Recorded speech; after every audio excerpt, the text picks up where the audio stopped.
Just last week, I asked you all to send in your hottest takes, and unexpectedly, I loved making that video. So today, I've decided to do a similar thing, and that is ask all of you for your favorite theories, since at this point in the series, even though many things have been answered, so many things need an answer for that answer, since the answers have only created more questions.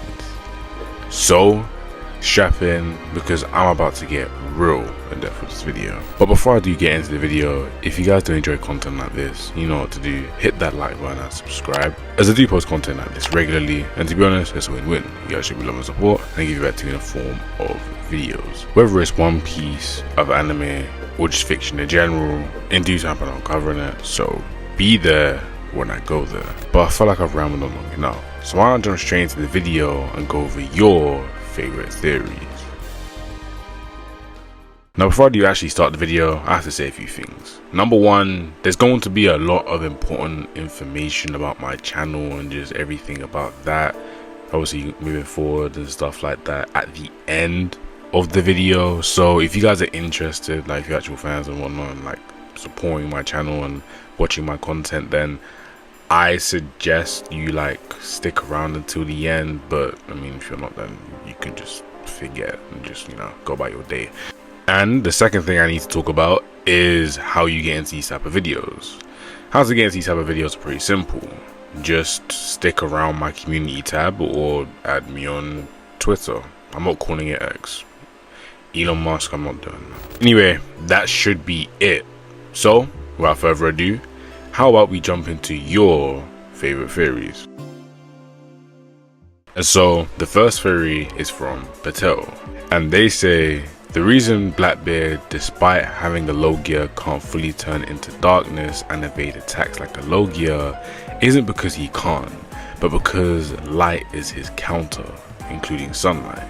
So we've never seen him do it because we've never seen him in a fully dark enclosed space. This is why he needed pitch black covering all over Whitebeard to steal his devil fruit so he could fully transform and power up or whatever. It also makes sense that he would even have a counter, as when his devil fruit is introduced, Logias have counters like rubber and lightning, fire and magma, ice and magma, because of no Haki. And I like this theory. You know what? Reading this theory does actually this would wait, hold on, wait, you might be cooking here, right? The reason I say he's cooking here, and for people that have already clocked on, it's because when his devil fruit was first introduced, it was up against Ace's fruit. Like, it was literally like, he did say light versus darkness, and obviously that's when he won. But that is very interesting.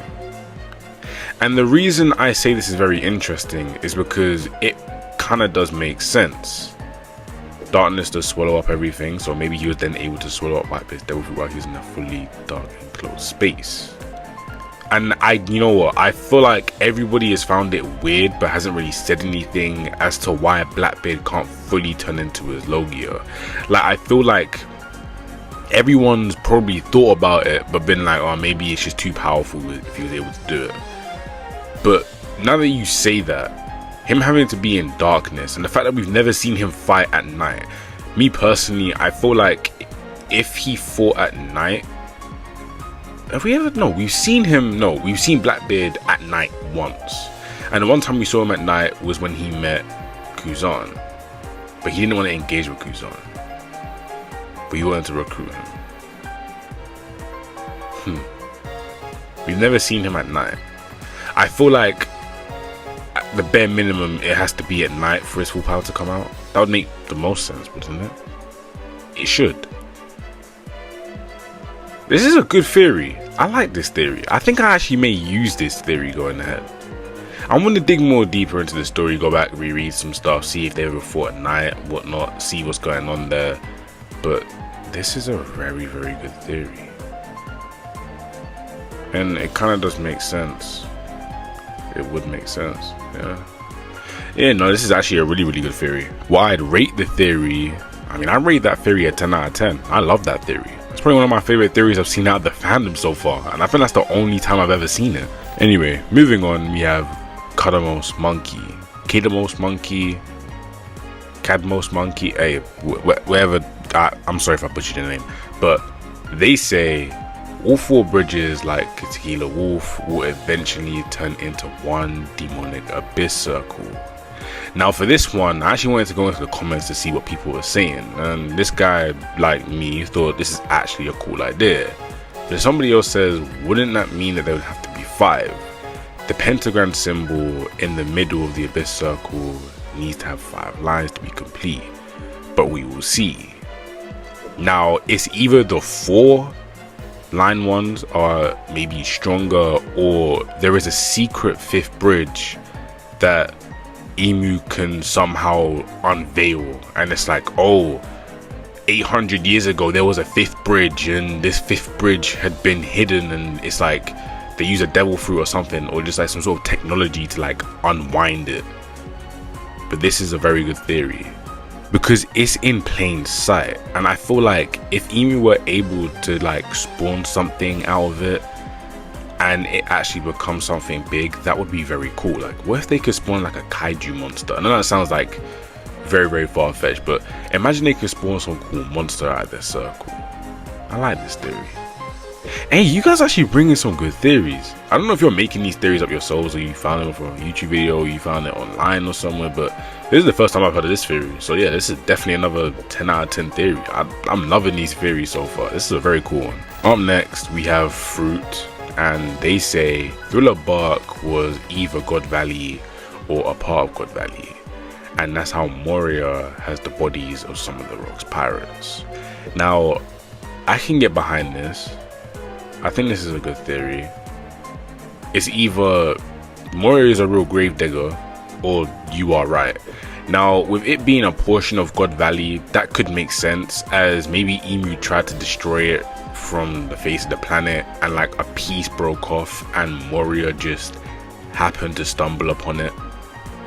That would be pretty cool actually, and I think that does seem very likely to happen.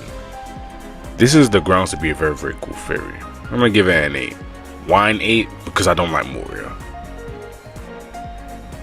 It should be a 10, but I don't like Moria. But moving on, we have Ahmed, and they say the emotionless brothers of Sanji still feel lost and get heart eyes. I love the theory that it's the only emotion Judge kept for them so their lineage would continue. Since Sanji has his emotions, his lust got heightened, which is why he is such a pervert. And you know what? That could be the case. Now, I have seen here and there that a few people have been saying that Sanji's siblings actually do have feelings, but they just suppress them a large amount to satisfy Judge, and I can get behind that. But I like this theory because it's like, okay, he let them keep their lust so they can then continue their lineage, but since Sanji also has his emotions, it's basically like ×2 for him, which is why he is so all over the place. And I can hear that, and I can see that. That's a pretty cool theory. Since it's a Sanji theory, I'm gonna give it a 9.5 out of 10. I like that theory. That's a very nice Sanji theory. But moving on, we have Tak.mp4, and you guys should definitely go check out his channel since he does make a lot of cool content and he does stream a lot. But he says Enel might be of celestial dragon blood. And when I saw this, I'm not gonna lie to you, I'm sold on it. And I'm going to explain why. After going back this week to go reread Dressrosa and Whole Cake Island, I came to the conclusion that a lot of celestial dragons are very, very easy to spot out. And Enel does actually carry himself like one. The way he treats people around him, the way he holds himself, and just the way he approaches life does seem like he would be of celestial dragon blood. Now the reason I say this is because number one, he seems extremely entitled, and maybe his people were then tied to the people up in the Sky Island, and what happened was, let's say that his parents owned it, and just like Doflamingo, he then thought he was the god of it, and that's why he obviously then destroyed it, because, well, his people were going against him and maybe something bad happened. He could be one of the only celestial dragon families that may have traveled up there, and that is probably why he destroyed the island. There are a few things that you can say for Enel, but I do believe that this theory is valid. Enel does seem like a celestial dragon, and I wouldn't be surprised if he went back to Marijwa and started to challenge them the exact same way Doflamingo would. You actually do kind of see a lot of parallels with Doflamingo and Enel, and to be honest, we only know one part of Enel's name, and that is literally Enel. That is pretty interesting. Aside from him being an egotistical maniac, we actually don't know a lot about Enel. So yeah, I feel like this could actually be really valid. See, I'm gonna rate this like a 10 out of 10, I'm not gonna lie to you. Moving on, we have My Name's Chef. Okay, I get the reference. Anyway, right, they said, I think the other 4 devil fruits at God Valley are the Love fruit, Monkey D. Dragon's fruit, wherever it might be, I'm leaning towards Win Logia, the Flare fruit, and the Bird fruit model Phoenix. Now, my direct response to this would be that this is a very good theory. Now, I do believe that 4 devil fruits being there is kind of insane, but I mean, okay. The Mirror no Mi being there. Oh wait, hold on. There's a Mirror and a Mirror. Right, okay. The Mirror, the love one, being there is pretty interesting. Maybe Clarissa took it, and that could make sense. Okay, Clarissa took it, hid it, and then obviously years down the line gave it to Boa. Okay, that sounds like an okay theory since Clarissa was there. And to be honest, thinking about it, Clarissa would probably be like, you know what, maybe I could use this to seduce Roger. Figured out that it does nothing of what she wants it to do, and it's just like, oh, I'll just keep it with me anyway then. That's a very good theory right there. Monkey D. Dragon's fruit being there. Maybe Dragon was on God Valley. A lot of theories are out there, and I do believe that he could have been there. I want to see him on panel doing something. That's just, I'm a big fan of him, okay? The Mirror no Mi being there. There's an argument. There's a case for it. There is a case for it, but I mean, I'm not gonna lie to you, I think it's probably just a random fruit out there that just like got lost, and then Ace found it and obviously started fighting over it. But that could be the case that it was on God Valley. I mean, it is a very priced fruit that people do go after a lot, so that is also valid. And the Phoenix fruit. Now, this is the one I wanted to focus on the most, and I actually did write up something about this. Now, the reason I think the Phoenix fruit is pretty good is because Whitebeard told Kaido that you should choose wisely what fruit you want. Now, there's a massive theory out there that Kaido was beaten to death, and instead of Whitebeard giving him the fruit, Big Mom gave it to him, and instead Whitebeard then kept the Phoenix fruit, and later on down the line, he may have met Marco, or he may have actually met Marco on God Valley, seen that he was basically dead, and then fed him the fruit, or he met him later on down the line, so that he was basically dead and then fed him the fruit. I really do believe that the first time Marco and Whitebeard met, Marco was probably just on the verge of death, and Whitebeard fed him the Phoenix fruit, and then that rebirthed Marco, and then allowing him to then become one of his first sons. I truly believe that that is probably a possibility, massive possibility actually. I like that. I like that a lot. You cooked with this one. I'm gonna call that a 10 out of 10. But moving on, we have a reoccurring guest, and that is GBE. Now, last time you said something crazy, if I remember correctly. So I'm gonna be watching this one closely. Now, you said One Piece operates on a similar power system to One Punch Man, where your dreams and beliefs manifest into actual powers, which is why ordinary people in One Piece can have crazy powers and abilities despite not having any devil fruits. And yeah, I think this is a very valid theory. The reason I say this is because Zoro, Sanji, and Luffy are quite literally embodiments of this. Zoro spawned Ashura out of nowhere. Sanji was then able to spawn fire out of nowhere, and Luffy is then able to spawn fire out of nowhere as well. Ashura is definitely different between the two of them, and definitely doesn't have a grandiose explanation like the other two.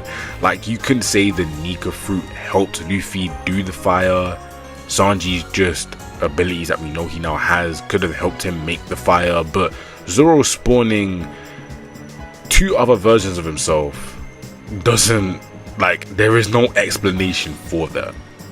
So I think, yeah, because when you think about it, even Kinemon has like fire bending sort of powers. Like, a lot of people in One Piece do have these weird powers that they shouldn't have, since they're meant to be regular humans.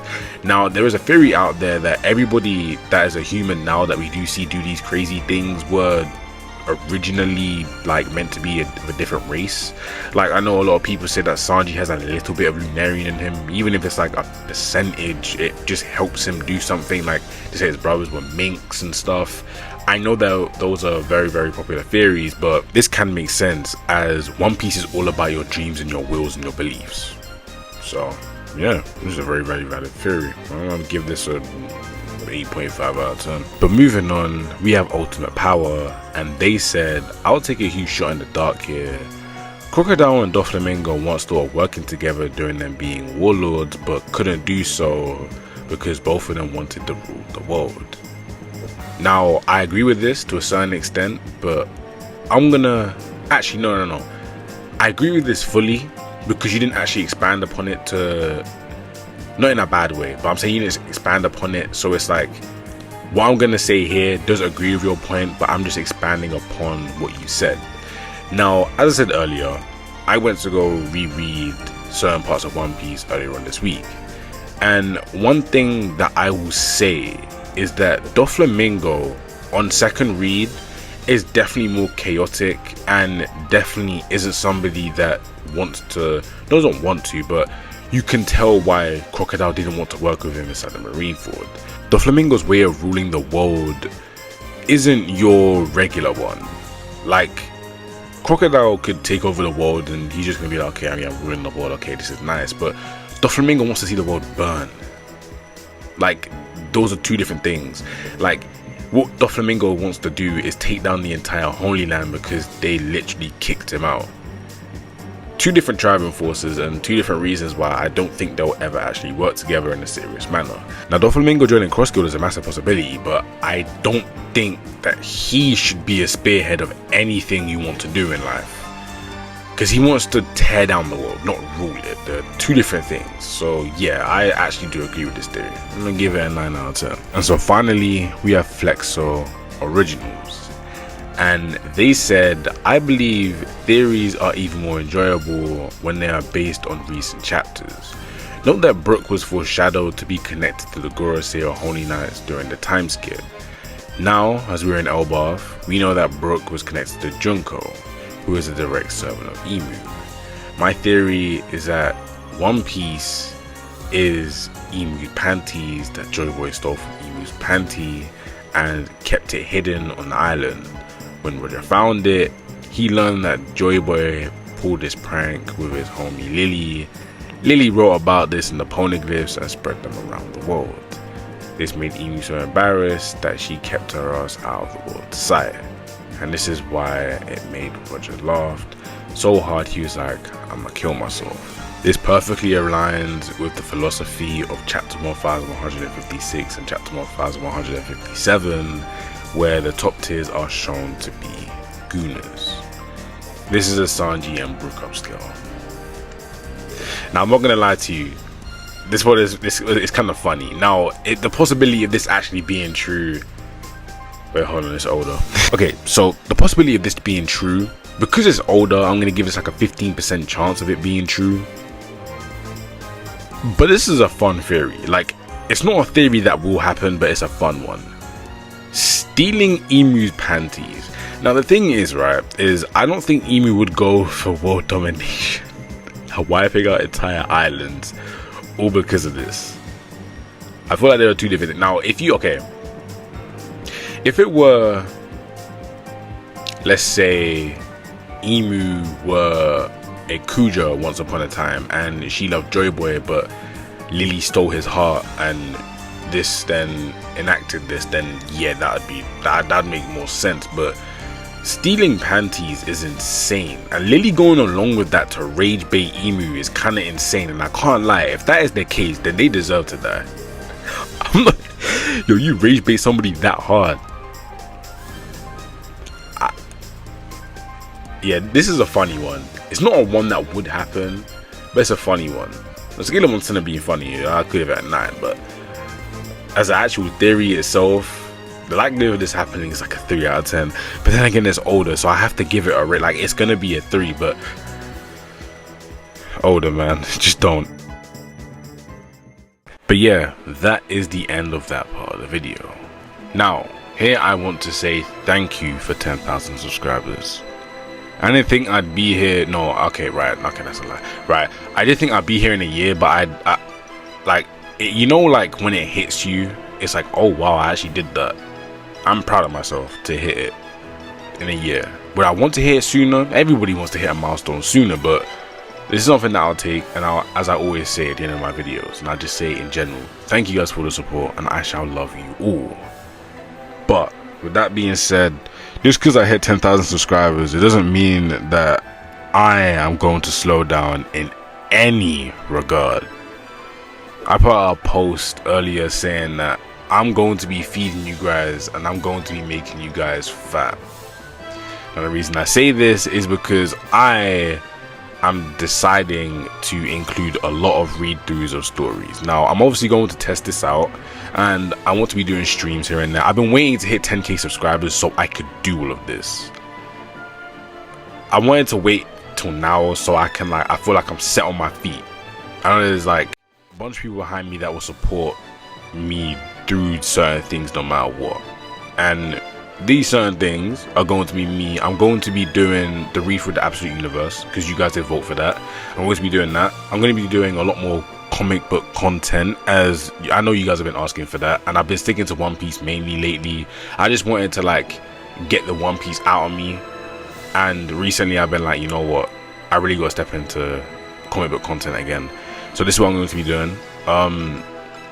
Another thing I will say is that when I do ask you guys for recommendations on videos, and you guys give me like recommendations to do like Mario or something, like, I'm sorry to tell you, but my knowledge on Mario, like, okay, I don't mind it with Sonic because I grew up on Sonic, but Mario and like other like niche things like that, well, Mario isn't really niche, but you know what I'm saying, like my knowledge on it isn't the best. Like, I remember a few people told me to do some stuff on Ben 10.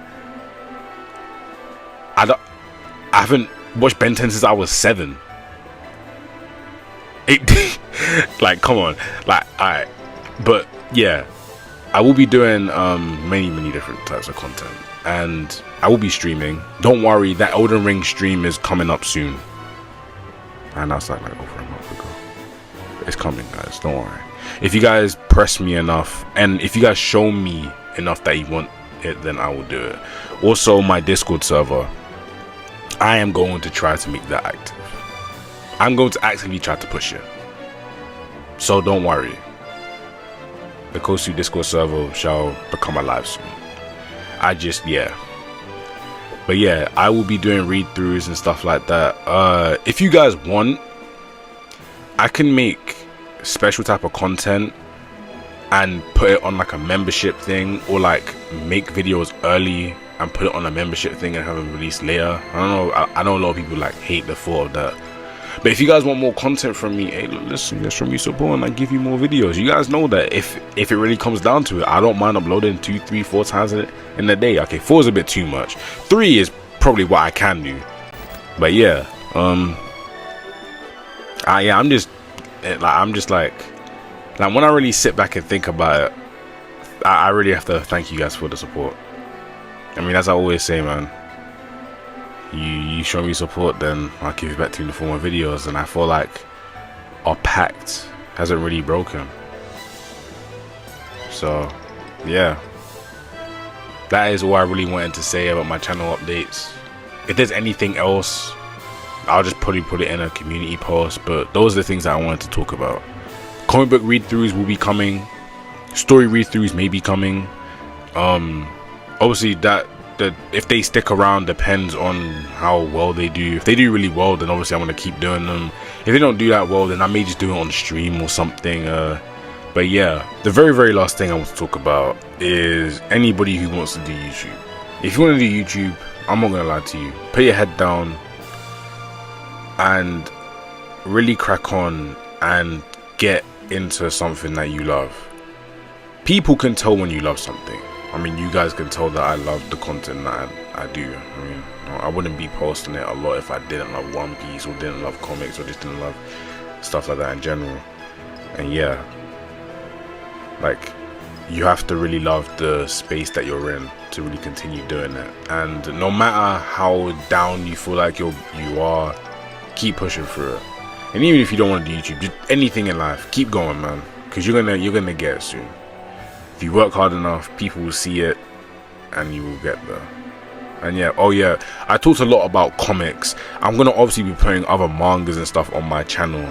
I want the main one's probably gonna be Kagurabachi coming up next. But yeah, that should be it. I love you all. Thank you for the support, and I shall see you guys in the next video. Thank you for 10,000 subscribers, and the next goal that we will be hitting is 100k. I don't care about no down 20k, no 30, no 40, no 50, no 60, no 75, no 70, no 80, no 90, no nothing. The next goal is 100, then 1 million, then 10, then 100. And you guys think I'm joking? I'm being so serious. We gonna get there one day. Anyway, I love you all. I shall see you guys in the next video. As I always say, thank you for the support. I shall see you guys in the next video. Good. Bye.